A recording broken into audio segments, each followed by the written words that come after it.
Ang TikTok ay isa ng cultural phenomenon sa buong mundo, at dito sa Pilipinas, may espesyal itong lugar, lalo na sa puso ng mga Filipina.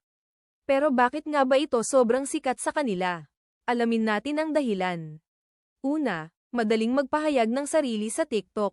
Maraming Filipina ang gumagamit ng platform na ito para ipakita ang kanilang talento, mula sa pagsasayaw, pagkanta, pag-arte, hanggang sa pagpapatawa. Madali lang gamitin ang app kahit baguhan ka, at ang dami nitong editing tools at filters na pwedeng magbigay ng professional na dating sa iyong videos. Pangalawa, malapit ito sa kulturang Pilipino. Ang mga Filipina ay likas na masayahin, malikhain, at mahilig magpahayag ng kanilang damdamin. Ang TikTok ay parang digital na entablado kung saan pwedeng ipakita ang kanilang personalidad. Mula sa paggawa ng dance routines, pag-share ng life hacks, hanggang sa pagsali sa mga viral challenges, nagiging natural na bahagi ng kanilang buhay ang paggamit ng TikTok. Isa pang dahilan ay ang sense of community na dala ng TikTok. Ang mga Filipina ay aktibong sumasali sa mga trending na content, hindi lang bilang manonood kundi bilang mga creator na nagbibigay ng kanilang sariling twist sa mga challenges. Ang For You page ay parang personal na feed, kaya't nakakakonekta sila sa mga kaibigan, kapwa creator, at influencers.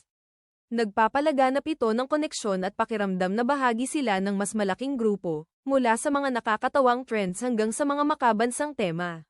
Bukod dito, sikat ang TikTok dahil sa relatability. Maraming Filipina creators ang nagbabahagi ng kwento o mga simpleng karanasan na sobrang nakaka-relate ang audience.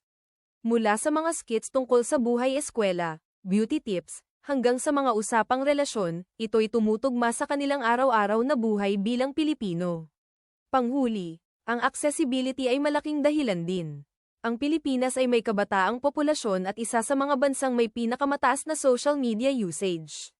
Dahil sa murang mobile data at libreng Wi-Fi, madaling ma-access ang TikTok.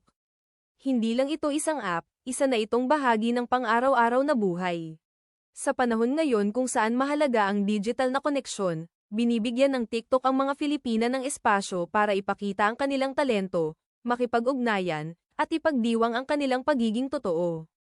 Hindi na nakapagtataka kung bakit malapit ito sa puso nila.